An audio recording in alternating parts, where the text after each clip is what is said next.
Hello guys, welcome back to JD Vibes official. അപ്പൊ നിങ്ങളുടെ സ്വന്തം ദിൽറുബ വീണ്ടും വന്നിരിക്കുകയാണ് ഗായ്സ്. സോ ഇന്ന് ഞാൻ വന്നിരിക്കുന്നത് കുറച്ച് കാര്യങ്ങൾ പറയാൻ വേണ്ടിയിട്ടാണ്. അപ്പൊ നമ്മളെ നാട്ടിൽ ഇപ്പൊ കൂടുതലും ഈ എന്താ പറയാ റേപ്പ് കേസസ് വളരെ കൂടുതലാണ്. അപ്പോ എന്താ പറയാ ഈ ഓവറോൾ നമ്മൾ ഇന്ത്യ എടുത്ത് നോക്കുകയാണെങ്കിൽ ചെറുതോ വലുതോ അല്ലെങ്കിൽ അമ്മച്ചിയോ ആരോ ആയിക്കോട്ടെ, age doesn't matter, what she is wearing is not matter. ഇവിടെ മാറ്റർ എന്ന് പറഞ്ഞാൽ കാമം. അതാണ് നമ്മുടെ നാട്ടിന്റെ ഇപ്പോഴത്തെ പ്രശ്നം, കാമം.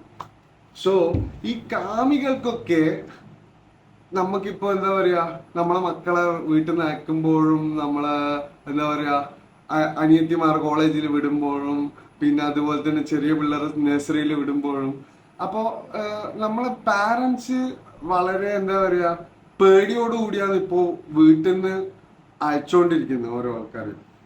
സോ ഇന്ത്യയിൽ ഇപ്പോൾ ഈ റീസെന്റ് നടന്ന കുറെ റേപ്പ് കേസുകൾ, അതിന്റെ മുന്നേ നടന്ന കുറെ റേപ്പ് കേസുകൾ, പിന്നെ അതുപോലെ തന്നെ ഇപ്പൊ നടന്നുകൊണ്ടിരിക്കുന്ന പല റേപ്പ് കേസുകൾ. അപ്പോൾ ഇതിനെ കുറിച്ച് പറയുകയാണെങ്കിൽ വളരെ എന്താ പറയാ നമുക്ക് ആക്സെപ്റ്റബിൾ അല്ല. കാരണം നമ്മളെ ഇന്ത്യ ഭരണഘടന ഇതുവരെ ആ ഒരു ഒരു ഒരു എന്താ പറയാ ഇൻസ്റ്റന്റ് ജസ്റ്റിസ് ആ ഒരു സാധനം ഇതുവരെ കൊണ്ടുവന്നിട്ടില്ല. എപ്പോഴും നോക്കിക്കഴിഞ്ഞു കഴിഞ്ഞാൽ ഉണ്ടാകുക ഈ പീഡിപ്പിച്ച ആൾക്ക് ഒരിക്കലും ഒരു എന്താ പറയാ ജസ്റ്റിസ് കിട്ടുന്നില്ല. അപ്പൊ നമ്മൾ ഇതിനു വേണ്ടി ഫൈറ്റ് ചെയ്യുമ്പോൾ അതിലും കുറെ ആൾക്കാർക്ക് പരിക്കും അടിയും പോലീസുകാരെ കുത്തും തൊഴിയും കിട്ടാന്നല്ലാണ്ട് വേറൊരു കാര്യമില്ല. ഇവന്മാരൊക്കെ ശരിക്കും പറഞ്ഞു കഴിഞ്ഞാല് ഇതിനായിട്ട് മെന്റലി പ്രിപ്പയർഡ് ആയിട്ട് വരുന്ന ആൾക്കാരാണ്. സോ ഇങ്ങനത്തെ ആൾക്കാർക്ക് വളരെ സപ്പോർട്ട് ചെയ്യുന്ന ഒരു രാജ്യമായിട്ടാണ് എനിക്കിപ്പോ തോന്നുന്നത് ഇന്ത്യ. ഇവിടെ എവിഡൻസ് ആണ് മാറ്റർ. ഇവിടെ എവിഡൻസ് ഇല്ലെങ്കിൽ അത് അസാധുവായി പോയി. ആ പെണ്ണിന് കിട്ടേണ്ട ജസ്റ്റിസോ കാര്യങ്ങളോ ഒന്നും കൊടുക്കുന്നുമില്ല, കിട്ടുന്നുമില്ല. അപ്പോ ഇതിന് നമ്മൾ എന്താ പറയാ വളരെ സങ്കടകരമായിട്ട് കാണേണ്ട കുറെ കാര്യങ്ങളാണ്. പിന്നെ ഇതുപോലെ ഇറങ്ങുന്ന ടീമുകൾ ചിന്തിക്കേണ്ടതെന്ന് പറഞ്ഞാൽ ചിലപ്പോ ആ വീട്ടില് ആ ഒരു എന്താ പറയാ ചെറിയൊരു അത്താണിയായിരിക്കും പഠിപ്പിച്ച് വളർത്തി ഡോക്ടറോ എഞ്ചിനീയറോ എന്താന്ന് വെച്ചാൽ ആക്കിയിട്ട് ആ കുട്ടിയുടെ ആഗ്രഹം പോലെ അമ്മമാര് ലോൺ എടുത്തിട്ടും എന്താന്ന് അച്ഛന്മാര് പല ഇതും ചെയ്തിട്ടാണ് നമ്മളെ എന്താ പറയാ ഈ കുട്ടികളെല്ലാം അയക്കുന്നതും പിടിക്കുന്നതൊക്കെ. അപ്പൊ ഇതുപോലത്തെ നാരികൾ വന്നിട്ട് അതിന്റെ ഇടയ്ക്ക് ഇതുപോലത്തെ പല കാര്യങ്ങളും ചെയ്തു വെച്ചിട്ട് എന്താ പറയാ കുട്ടികൾ ആകെ ഒരു ട്രോമ മൂഡിലേക്ക് കൊണ്ടുപോവാണ്. അപ്പൊ അതിനോട് നമുക്ക് യോജിക്കാനേ പറ്റൂല.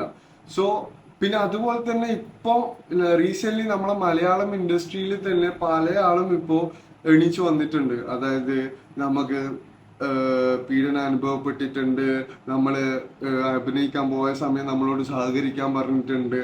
പിന്നെ ഇതിന്റെ ഇടയ്ക്ക് ഒരു ഇപ്പൊ എന്താ പറയുക ഇൻസ്റ്റാഗ്രാമൊന്നും തുറക്കാൻ പറ്റുന്നില്ല. തുറക്കുമ്പോൾ തന്നെ ഇമാതിരി കേസുകളും കാര്യങ്ങളൊക്കെ ആണ് കേട്ടുകൊണ്ടിരിക്കുന്നത്. സോ ഇതിന് നമ്മൾ മെയിനായിട്ട് നമ്മൾ ശ്രദ്ധിക്കാന്നുള്ള കാര്യങ്ങളാണ്. അപ്പോ നമ്മളിപ്പോ ചെറിയ കുട്ടികളായാലും വലിയ ആൾക്കാരായാലും എപ്പോഴും ബോധവരായിരിക്കുക. നമ്മളെല്ലാവരുമായിട്ട് മിങ്കിൾ ചെയ്യുമ്പോഴും നമ്മൾ ബോധവരാകുക. പിന്നെന്ന് പറഞ്ഞാൽ നോ പറയേണ്ടടുത്ത് നോ പറയുക, നമ്മള് ക്വസ്റ്റ്യൻ ചെയ്യേണ്ടടുത്ത് ക്വസ്റ്റ്യൻ ചെയ്യുക. പിന്നെന്ന് പറഞ്ഞാൽ എപ്പോഴും നിങ്ങളൊരു സേഫ്റ്റി എപ്പോഴും നിങ്ങൾ പ്രയോറിറ്റി ആയിട്ട് കാണേണ്ട ഒരു കാര്യമാണ്. അങ്ങനെ നമുക്ക് അറിയുന്ന ട്രസ്റ്റഡ് ആയ ഫ്രണ്ട് അല്ലേ, ട്രസ്റ്റഡ് ആയ അച്ഛനല്ലേ, അങ്ങനെ ഒന്നും മാറ്റർ അല്ല. ഇപ്പോ ഇവിടെ മാറ്റർ എന്ന് പറഞ്ഞു കഴിഞ്ഞാൽ നിങ്ങളെ സേഫ്റ്റി നിങ്ങളെ കയ്യിൽ തന്നെയാണ്. സോ നമ്മൾ മാക്സിമം എന്താ ചെയ്യുക, ഇതുപോലുള്ള കാര്യങ്ങളും ഇതുപോലുള്ള ആൾക്കാരുമായിട്ടുള്ള ഇടപഴകുന്ന അതായത് മിങ്കിൾ ചെയ്യുന്ന ടൈമിൽ ഉണ്ടാകുന്ന പലതും നമ്മൾ റിയാക്ട് ചെയ്യുമ്പോഴാണ് പല പ്രോബ്ലമും ഉണ്ടാകുന്ന പറയുന്നത്. പക്ഷെ റിയാക്ട് ചെയ്യാതിരുന്നാലോ പ്രോബ്ലം ഉണ്ടായില്ലേ. സോ എന്തായാലും റിയാക്ട് ചെയ്തേ പറ്റൂ. സോ അപ്പോ ഈ ഇങ്ങനത്തെ കുറെ കാര്യങ്ങൾ കേട്ടിട്ട് എനക്ക് തന്നെ എന്താ പറയാ ഒരുമാതിരി ഇപ്പൊ ഇൻസ്റ്റാഗ്രാമും തുറക്കാൻ പറ്റുന്നില്ല. റീൽസ് ഒക്കെ തുറന്നു കഴിഞ്ഞാലും ആരെ സ്റ്റോറി തുറന്നാലും ഇതൊക്കെ തന്നെയാണ്. ഞങ്ങൾ എന്താ ചെയ്യേണ്ടത്, ഞങ്ങൾ ഡ്രസ്സ് ഇടാണ്ട് നടക്കുക വേണ്ടേ, ഞങ്ങൾ ഇങ്ങനെ ബുർക്കിട്ടിട്ട് നടക്കുക വേണ്ടേ, നമ്മൾ മറ്റേതിട്ട് നടക്കുക വേണ്ടേ, അല്ല നമ്മൾ ചെയ്യുന്നത് നമ്മൾ തെറ്റെന്ന ഇതൊക്കെയാണ് ചോദിക്കുന്നത് പല ആൾ. ഇതൊന്നും ചോദിക്കലല്ല. പിന്നെന്ന് പറഞ്ഞാൽ നമ്മൾ ഇന്ത്യൻ ഗവൺമെന്റിന്റെ ഭാഗത്താണ് പല ടൈമിലും തെറ്റ് പറ്റിയിട്ടുള്ളത്. കാരണം അവര് എപ്പോഴും സപ്പോർട്ട് ചെയ്യുന്ന ഇതുപോലത്തുള്ള എന്താ പറയാ രാജ്യദ്രോഹികൾ തന്നെ നമുക്ക് വിളിക്കുക. രാജ്യദ്രോഹികൾ തന്നെയാണ്. കാരണം നമ്മളെ തലമുറയെ ഉണ്ടാക്കിയെടുത്ത് പല ഫ്യൂച്ചറിസ്റ്റിക് ആയിട്ടുള്ള കാര്യങ്ങൾ ചെയ്തിട്ട് വലിയ നിലയിൽ എത്തേണ്ട കുട്ടികളെയും എന്താന്ന് പറയാ പെൺകുട്ടികളൊക്കെയാണ് ഈ നശിപ്പിച്ചുകൊണ്ടിരിക്കുന്നത്. ഇവന്മാരൊക്കെ ശരിക്കും പറഞ്ഞു കഴിഞ്ഞാൽ ഈവൻ ഹോസ്പിറ്റലിലായാലും ശരി എവിടെ ആയാലും ശരി കൊണ്ടുപോയി അണ്ടി ചെത്തിക്കളയാറുണ്ട്, എന്നാലേ ഇവനെല്ലാം പഠിക്കും. പിന്നെ Indian government first of all അവരെ എന്താ പറയാ നിയമഘടന അത് ഇത് നമ്മൾ നിയമത്തെ സംരക്ഷിക്കണം, നമ്മൾ അങ്ങനെ നമ്മൾ എന്തിനാ റൂൾസ് ഫോളോ ചെയ്യുന്നത്? റൂൾസ് ഫോളോ ചെയ്യണമെങ്കിൽ അവര് നമുക്ക് തരേണ്ട കുറെ കാര്യങ്ങളുണ്ട്. നമ്മളെ ആണ് ഈ ഇന്ത്യയിൽ ടാക്സ് അടക്കുന്നതും കാര്യങ്ങൾ ചെയ്യുന്നതൊക്കെ. അപ്പൊ അതിന് ഒരു റെസ്പോണ്ട് ഇല്ല, വെറും കാശ് വാങ്ങി വെക്കാൻ അല്ലാണ്ട് വേറെ ഒന്നിനും നമ്മളെ ഇന്ത്യൻ ഭരണകൂടം നമ്മളെ ഹെൽപ്പ് ചെയ്യുന്നില്ല. സോ ഇങ്ങനത്തെ കുറെ കാര്യങ്ങളുണ്ട്. സോ എല്ലാവരും എന്താ ചിന്തിക്കുക, നമ്മള് ഈ വെറുതെ ചുമ്മാ കയറി ഓരോ എടുത്ത് ഉണ്ടാക്കുന്ന എന്താ പറയാ പ്രശ്നങ്ങൾ അതല്ല, ഇതിനൊക്കെ ശരിക്കും ശക്തമായിട്ട് തന്നെ നമ്മൾ പ്രതികരിച്ചേ പറ്റൂ. അതും ഇൻസ്റ്റന്റ് ആക്ഷനിൽ മാത്രമേ റിസൾട്ട് ഉണ്ടാവും. അല്ലാണ്ട് നമ്മളിപ്പോ ഇവിടെ ഇരുന്ന് കരുണുണ്ടോ, നമ്മളിവിടെ ഇരുന്ന് 100 ആള് പോസ്റ്റ് ഇട്ടുകൊണ്ടോ കാര്യമില്ല. ഇട്ടോണ്ട് കാര്യമില്ല എന്നല്ല, നമ്മൾ പല ആൾക്കാരും അറിയുന്നുണ്ട്. പക്ഷെ എന്താ പറയാ, ഡേ ബൈ ഡേ ഇപ്പൊ ഇന്നലെയാണ് ഞാൻ വേറൊരു ഇൻസ്റ്റാഗ്രാമിലെ ഒരു സ്റ്റോറി കണ്ടത്. അതായത് 2 ചെറിയ നഴ്സറി പഠിക്കുന്ന കുട്ടികളാ ഒരു പ്യൂണ് വാഷ്റൂമിൽ വെച്ചിട്ട് ഇതുപോലെ റേപ്പ് ചെയ്യാൻ ശ്രമിച്ചത്. എന്താ നടക്കുന്നത്? ഇപ്പൊ സ്കൂളിലുള്ള പ്യൂണിനെയും വിശ്വസിക്കാൻ കഴിയുന്നില്ല, ഹെഡ് മാഷിനെയും വിശ്വസിക്കാൻ കഴിയില്ല, ക്ലാസ് എടുക്കുന്ന ടീച്ചറെയും വിശ്വസിക്കാൻ കഴിയുന്നില്ല എന്ന് പറഞ്ഞ അവസ്ഥയാണ്. സോ ബെറ്റർ ഓൺലൈൻ തന്നെ ആണെന്നാണ് എൻ്റെ ഒരു അഭിപ്രായം. പിന്നെ ഇതുപോലുള്ള ഓൺലൈനിൽ എന്താക്കണ്ടെന്ന് പറഞ്ഞാൽ നല്ല പിടിച്ച് ആണ്ടി അങ്ങനെ ചെത്തിക്കളയാന്നുള്ളതാണ്, വേറെ ഒരു പരിപാടി ഇല്ല. ആ സ്പോട്ട് പരിപാടി നടത്തി കഴിഞ്ഞാൽ പിന്നെ ഇമാതിരി കളികളെല്ലാം ചെയ്യുമ്പോഴും അവർക്കൊരു ചിന്താഗതി ഉണ്ടാവും. അപ്പോൾ സ്പോട്ട് ഇൻസ്റ്റന്റ് ആണ്, നമുക്ക് സ്പോട്ടായിട്ട് ആക്ഷൻ എടുക്കുക എന്നുള്ളതാണ് കാര്യം. ഈവൻ മിനിമം എനിക്ക് പറയാനുള്ളത്, പെൺമക്കളുള്ള ആൾക്കാർ അറ്റ്ലീസ്റ്റ് മക്കൾക്ക് ഒരു എസ് മോഡൽ കത്തിയൊക്കെ കൊടുക്കുന്നത് നല്ലതായിരിക്കും. ആ കത്തി ഉണ്ടെങ്കിൽ അറ്റ്ലീസ്റ്റ് ആ കുട്ടികൾക്ക് അവരെ കൊന്നിട്ട് ജയിലിൽ പോയാലും പ്രശ്നമില്ല, അഭിമാനിക്കാം. ഇമാതിരി രാജ്യദ്രോഹികളാണ് കുത്തി കൊന്നിട്ടുള്ളത്. സോ നമ്മൾ കുറെ കാര്യങ്ങൾ ചിന്തിക്കാനുണ്ട്. ഇമാതിരി എന്താ പറയാ, ഈ നാട്ടിൽ ജീവിക്കുമ്പോൾ നമ്മൾ ഇവരെ എല്ലാം ഫോളോയും ചെയ്യണം. നമുക്കൊരു സേഫ്റ്റി ഇല്ല. ഈവൻ ആണുങ്ങൾക്ക് പോലും ഇപ്പൊ ഒരു സേഫ്റ്റി ഇല്ലാത്ത കാലമാണ്. ഞാനിപ്പോ കുറെ കേൾക്കാം ഈയിടെ ആയിട്ട് എന്താ പറയാ കുണ്ടനടിയും കുണ്ടൻ പ്രശ്നങ്ങളൊക്കെ. അപ്പൊ അതും വേറെ വഴിക്ക് നടന്നുകൊണ്ടിരിക്കുന്നുണ്ട്. ഈ ലോകം മനുഷ്യന്മാരുള്ളിടത്തോളം കാലം പ്രശ്നങ്ങൾ ഉണ്ടാവും. പക്ഷെ അതിൽ നിന്നെല്ലാം മാറി ഇനിയും പുതിയ പുതിയ കാര്യങ്ങളിലേക്ക് നല്ല നല്ല കാര്യങ്ങൾ ചെയ്യാനുള്ള മൈൻഡ് സെറ്റുമായിട്ട് ആൾക്കാർ നീങ്ങി പോയിക്കൊണ്ടിരിക്കുന്നുണ്ട്. പിന്നെ മറവി എന്നുള്ള ഒരു ഭാഗ്യം നമുക്ക് എല്ലാവർക്കും ഉള്ളതുകൊണ്ട് ഓരോ ഇൻസിഡന്റ് കഴിയുമ്പോഴും നമ്മളത് മറന്ന് പിന്നെ അടുത്തൊരു ഇൻസിഡന്റ് വരുമ്പോഴാണ് നമുക്ക് ഇതെല്ലാം ഓർമ്മ വരുന്നുള്ളൂ. അതുവരെ എല്ലാം സൈലന്റ് ആയി. പിന്നെ ഈ പൊളിറ്റിക്സ് ആണ് ഏറ്റവും കൂടുതൽ നമ്മളെ രാജ്യത്തിനെ ഇല്ലാണ്ടാക്കുന്ന ഒരു ഘടന. ഞാൻ ഒരു പൊളിറ്റിക്സിലും ഇല്ലാത്തൊരു വ്യക്തിയാണ്. ഞാൻ ഒരു പാർട്ടിയോ കുറ്റപ്പെടുത്തുന്നോ ഒന്നുമില്ല. അതിലും നല്ല ആൾക്കാരുണ്ട്, അതിലും നല്ല എന്താ പറയാ കാര്യമായി പ്രവർത്തിക്കുന്ന ആൾക്കാരുണ്ട്, എല്ലാം ഉണ്ട്. സോ എന്താ പറയാ, നമുക്ക് വേണ്ടത് ഒരു ഹ്യൂമൻ ചെയിൻ ആണ്. നല്ല നല്ല റിലേഷൻഷിപ്പ് ഉണ്ടാക്കുക, നല്ല നല്ല ആൾക്കാരായിട്ട് എന്താ പറയാ നമ്മളെ നാടിന് വേണ്ട കാര്യങ്ങൾ ചെയ്യുക, നമ്മളെ നാട്ടിൽ വരുന്ന ഇതുപോലുള്ള പ്രശ്നങ്ങളെ നേരിടാൻ വേണ്ടി ഇൻസ്റ്റന്റ് ആക്ഷൻ എടുക്കാൻ പറ്റിയ സ്ട്രോങ് ലീഡേഴ്സിനാണ് നമുക്ക് വേണ്ടത്. സോ അതുകൊണ്ട് തന്നെ നമ്മളെ ഇനിയും മാറി കുറെ ചിന്തിക്കാനുണ്ട്. സോ പിന്നെയുള്ള ഒരു ഓപ്ഷൻ എന്ന് പറഞ്ഞാൽ ഈ രാജ്യം വിടുക എന്നുള്ളതാണ്. ഈ ഇന്ത്യ എന്ന് പറയുന്ന വലിയ രാജ്യം ഇത്രത്തോളം അതപ്പതിച്ചിരിക്കുന്ന സമയത്ത് നമുക്കറിയാം, ഞാനല്ല UAE ഒരു ഏകദേശം 3 വർഷത്തോളം വർക്ക് ചെയ്ത ഒരാളാണ്. എനിക്ക് ഇതുവരെ ഇങ്ങനത്തെ ഒരു ഇൻസിഡന്റോ കാര്യങ്ങളോ അവിടെ ഇതുവരെ കേട്ടിട്ടില്ല. ഇങ്ങനെ നടക്കുന്നുണ്ട്, പല ചെറിയ ചെറിയ പ്രശ്നങ്ങൾ ഉണ്ടായിട്ടുണ്ട്, അത് എല്ലാ രാജ്യത്തും ഉണ്ടാവും അതുപോലെ. പക്ഷെ എന്നാലും പറയാല വളരെ സേഫസ്റ്റ് കൺട്രി ആയിട്ടാണ് ഇപ്പോൾ UAE നിലനിൽക്കുന്നത്. സോ ഇന്ത്യനെ ഇപ്പോ സംബന്ധിച്ചിടത്തോളം ഇപ്പൊ എന്താ പറയാ, ഗൂഗിളിൽ പോലും സെർച്ച് ചെയ്യാൻ പറ്റൂല വുമൺ മോസ്റ്റ് ഡേഞ്ചറസ് പ്ലേസ് എന്ന് അടിച്ചാൽ തന്നെ കാണുന്നത് ഇന്ത്യ എന്നുള്ള നമ്മുടെ സ്വന്തം മഹാരാജ്യമാണ്, മഹാഭൂപടത്തിലെ കാര്യങ്ങളാണ് അറിയുന്നത്.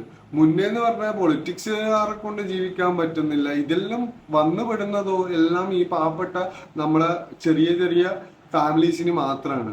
സോ അവർക്ക് ആണെങ്കിൽ എന്ത് സംഭവിച്ചാലും ഒരു നീതിയും ഇല്ല, എന്താ പറയാ കുറെ ഇപ്പൊ അത് മാത്രല്ല, ഇപ്പൊ ഈ പീഡനം മാത്രല്ല, നമ്മളെ എന്താ പറയാ നാട്ടില് ഇപ്പൊ കൊറേ കുഞ്ഞു മക്കളെ എന്താ പറയാ കഴുത്ത് ധരിച്ചിട്ടും ബോയ് ഫ്രണ്ടിന് വേണ്ടിയിട്ട് ഒളിച്ചോടുമ്പോ കെന്തിയിട്ട് കൊന്നിട്ടും അങ്ങനൊക്കെ അങ്ങനത്തെ കേസുകൾ വേറെയും കുറെ ഉണ്ട്. സോ ഇതൊന്നും നമുക്ക് മാറ്റാൻ പറ്റില്ല എന്നല്ല, മാറ്റാൻ പറ്റും, പക്ഷെ നമുക്ക് ഇൻസ്റ്റന്റ് ആക്ഷൻസ് ആണ് വേണ്ടത്. അതിനു വേണ്ട ഭരണം അതുപോലത്തെ ലീഡേഴ്സ് ആണ് നമുക്ക് ആവശ്യം. സോ അങ്ങനെ ലീഡേഴ്സും കാര്യങ്ങളും ഇല്ലാത്തടുത്ത് നമുക്കൊന്നും പറയാനും കഴിയില്ല, ചെയ്യാനും കഴിയില്ല. പിന്നെ ഞാൻ പറഞ്ഞ പോലെ നേരെ പിടിക്കുക, ചെത്തിക്കളയുക, തലയെടുക്കുക, ഇങ്ങനത്തെ ഒക്കെ ചെയ്യുക. അപ്പോഴും പ്രശ്നങ്ങളാണ്. കാരണം നമ്മൾ ഇത് ചെയ്യുമ്പോഴും ഈ ഈ ഇന്ത്യ ഗവൺമെന്റ് പറയുക എന്താ, നിങ്ങൾ കൊലപാതകയാണ്, നിങ്ങൾ എന്തിനാ അവനെ കൊല്ലാൻ പോയത്, നിങ്ങൾ നിയമത്തിന്റെ മുമ്പിൽ കൊണ്ടുവരണം. നിയമത്തിന്റെ മുമ്പിൽ കൊണ്ടുവരണമെങ്കിൽ നിങ്ങൾ ആദ്യം നമുക്ക് ഇൻസ്റ്റന്റ് ആക്ഷൻ എടുക്കാനുള്ള കാര്യങ്ങൾ ചെയ്ത് കാണിച്ചു തന്നാല് എല്ലാ മനുഷ്യന്മാരും ഇപ്പോഴും റെഡിയാണ്. ഇന്ത്യൻ ഭരണകൂടത്തിലുള്ള എല്ലാ റൂൾസും ഫോളോ ചെയ്യാൻ എല്ലാവരും റെഡിയാണ്. ബട്ട് നിങ്ങള് ആ ആ എന്താ പറയാ നമുക്ക് കിട്ടുന്ന നീതിയും നമ്മൾക്ക് കിട്ടുന്ന ജസ്റ്റിസും ഇതൊക്കെ വളച്ചൊടിച്ച് അതിനെ എന്താ പറയാ ഇല്ലായ്മ ചെയ്തിട്ട് ഈ എന്താ പറയാ പല പാവപ്പെട്ട പെൺകുട്ടികൾ ഇതുപോലെ റേപ്പ് ചെയ്തിട്ട് കൊന്നു ഇട്ട് കഴിഞ്ഞാല് എങ്ങനെയാണ് നിങ്ങളടുത്ത് വരാം? അപ്പോ ഇങ്ങനത്തെ കുറെ ആൾക്കാർക്ക് ഈ വീഡിയോ കാണുന്നില്ലെങ്കിൽ, അതായത് ഇങ്ങനെ എന്താ പറയാ ഇങ്ങനത്തെ ഓരോ പ്രശ്നങ്ങൾ നടന്നിട്ട് അപ്പോ അവർക്ക് മനസ്സിലാവാം ആ ഫീലിങ്സ് നമുക്ക് ആർക്കും പറഞ്ഞാൽ അറിയില്ല. ഇപ്പൊ ഞാൻ പോലും ഈ പറയുന്നതാണ് കണ്ട് കണ്ട് കണ്ട് മടുത്തുകൊണ്ടാണ് ഈ പറയുന്നത്. കാരണം ഇങ്ങനെ കുറെ കാര്യങ്ങളും ഇങ്ങനെ കുറെ പ്രശ്നങ്ങളും നമ്മളെ നാട്ടിൽ നടന്നുകൊണ്ടിരിക്കുന്നത്. ഇതിന്റെ അപ്പുറത്ത് എന്താ പറയാ സമാധാനം എന്ന് പറഞ്ഞ ഒരു കാര്യമില്ല. നമ്മളെ എന്താ പറയാ പണിയില്ലായ്മ വേറെ, റേപ്പ് കേസസ് വേറെ, കുട്ടികളെ കൊല്ലല് വേറെ, കുട്ടികളെ തട്ടിക്കൊണ്ടുപോകുന്ന വേറെ, ഇങ്ങനത്തെ കാര്യങ്ങളല്ലാണ്ട് നമ്മൾ ഇൻസ്റ്റാഗ്രാമും ഫേസ്ബുക്കും തുറന്നതിനാൽ കാണാൻ പറ്റുന്നില്ല. സോ എന്താ പറയാ ഈ വീഡിയോ ഒക്കെ കാണുമ്പോൾ നിങ്ങൾക്ക് ആർക്കെങ്കിലും ഇതിൽ എന്തെങ്കിലും റിലേറ്റ് ചെയ്യാൻ പറ്റുന്നുണ്ടെങ്കിൽ, ഇതിൽ ഞാൻ പറയുന്ന കാര്യങ്ങൾക്ക് എന്തെങ്കിലും റൈറ്റ്സ് ഉണ്ട് എന്ന് നിങ്ങൾക്ക് തോന്നുന്നുണ്ടെങ്കിൽ നിങ്ങൾ സപ്പോർട്ട് ചെയ്യും. ഈവൻ എല്ലാ എന്താ പറയാ പല പല എന്താ പറയാ നാട്ടിലുള്ള ആൾക്കാരും ഇപ്പൊ ബംഗ്ലാദേശ് ആയിക്കോട്ടെ, മറ്റേ അടുത്ത വേറെ ഏത് രാജ്യങ്ങളായിക്കോട്ടെ, എല്ലാവരും എല്ലാ സ്ഥലത്തും വന്ന് താമസിക്കുന്നത് എന്തുകൊണ്ടാണ്? സേഫ്റ്റിയാണ്. അവർക്ക് എപ്പോഴും ഏത് രാത്രിയും പുറത്തിറങ്ങുക. ഈ പെണ്ണ് ആണ് ഈക്വാലിറ്റി, ഈ കാര്യത്തിലൊന്നും വലിയ എന്താ പറയാ ചേഞ്ചസ് ഇല്ല. എല്ലാവരും ഒരുപോലെ തന്നെ. നമ്മളെ ബോഡി ഷേപ്പിൽ മാത്രമാണ് വ്യത്യാസവും. നമ്മളെ എന്താ പറയാ അത് മാത്രമാണ് നമ്മളാണ് എന്താ പറയാ നമ്മളെ തന്നെ ഒന്ന് മനസ്സിലാക്കേണ്ടത്. സോ ഇതിൽ കുറെ ഭാഗത്ത് നമ്മള് പാരന്റ്സ് എന്താ ചെയ്യേണ്ടതെന്ന് പറഞ്ഞാൽ ഇതുപോലുള്ള ചെറിയ മക്കൾക്ക് തന്നെ ക്ലിയർ ആൻഡ് കട്ടായിട്ട് കാര്യങ്ങൾ പറഞ്ഞു കൊടുക്കുക. അതായത് അവരെ എപ്പോഴും ബോധേഡാക്കുക. ഇങ്ങനെ ഉണ്ടാവും, ഇങ്ങനെ മാമന്മാര് വന്ന് വിളിച്ച അപ്പാട് പോയി മടി കയറി ഇരിക്കരുത്. പിന്നെ എന്ന് പറഞ്ഞാൽ ബാഡ് പാർട്സ് ഏതാണെന്ന് ഗുഡ് പാർട്സ് ഏതാണെന്നുള്ള ഇതൊക്കെ എന്താ പറയാ ക്ലിയർ ആയിട്ട് കുട്ടികളെ പറഞ്ഞ് മനസ്സിലാക്കി കൊടുക്കുക. ഞാനിപ്പോ റീസെന്റ് ഒരു 2 മിനിറ്റ് മുമ്പ് ഒരു വീഡിയോ കണ്ടിട്ടുണ്ടായിരുന്നു. ആ വീഡിയോ ജസ്റ്റ് ഒന്ന് ഞാൻ ഇതിലേക്ക് കാണിച്ചു തരാം നിങ്ങൾക്ക്. ഓക്കെ, ആ വീഡിയോന്റെ ഒരു ചെറിയൊരു പാർട്ട് ഞാൻ കാണിച്ചു തരാം. ഓക്കെ, ഒരു സെക്കൻഡ്. तुम्हें passport और passport का जाना ना? You know about good touch and bad touch, right? Now show me which are your private parts that no one can touch except your parents. দেখোৱাচোন তোমাৰ ব্যক্তিগত অংগ যিবোৰ তোমাৰ মা দেউতাৰ বাহিৰে কোনো চুব নোৱাৰে. കണ്ടോ? അപ്പോ ഈ വീഡിയോ ഉണ്ടാകുമ്പോൾ വളരെ എന്താ പറയാ സങ്കടമാണ് വന്നത്. കാരണം ഈ ചെറിയ ഇട്ടാവൊട്ട് തിരിയാത്ത കുട്ടികളെ പോലും ബോധേഡാക്കേണ്ട അവസ്ഥയിലാണ് നമ്മളെ രാജ്യം പോകുന്നത്. സോ എന്താ പറയാ വളരെ വളരെ അഷെയിംഡ് ആണ് നമ്മളെ രാജ്യം ഇപ്പൊ. ഈവൻ ആസ് എ മെൻ നമുക്ക് അഷെയിംഡ് ആണ് ഈ ഒരു കാര്യങ്ങളൊക്കെ. സോ എന്താ പറയാ ഫ്യൂച്ചറിൽ എന്തെങ്കിലും മാറ്റങ്ങൾ ഉണ്ടാകുന്ന പ്രതീക്ഷിക്കുന്നു നമ്മൾ. പ്രതീക്ഷ മാത്രമല്ല, ഉണ്ടായിരിക്കും. കാരണം നമ്മൾ ഇപ്പോഴത്തെ യുവതലമുറകളൊന്നും അങ്ങനെ എന്താ പറയാ അത്ര കഥപതിച്ചു പോയിട്ടില്ല. അവർക്കൊക്കെ ബുദ്ധിയുണ്ട്. ഈവൻ പൊളിറ്റിക്സിനെ കാട്ടി കൂടുതൽ അവര് ചൂസ് ചെയ്യുന്ന പല കാര്യങ്ങളും ഇപ്പൊ എന്താ പറയാ വേറെ രീതികൾക്കാണ് പോകുന്നത്. സോ അവരൊക്കെ രക്ഷപ്പെടേണ്ടതാണ് ജീവിതത്തിൽ. So even all the best for Indians and all our family become safe എന്ന് ആശംസിച്ചുകൊണ്ട് ടുഡേ JD വൈബ്സ് ഒഫീഷ്യൽ നിന്ന് ബൈ ബൈ. നിങ്ങൾക്ക് പിന്നെ ലൈക്ക് ആൻഡ് കമന്റ് ഷെയർ, പിന്നെ അതുപോലെ തന്നെ ഇതിലെന്തെങ്കിലും സത്യാവസ്ഥ ഉണ്ടെങ്കിൽ please support. Thank you guys, thank you so much, I love you.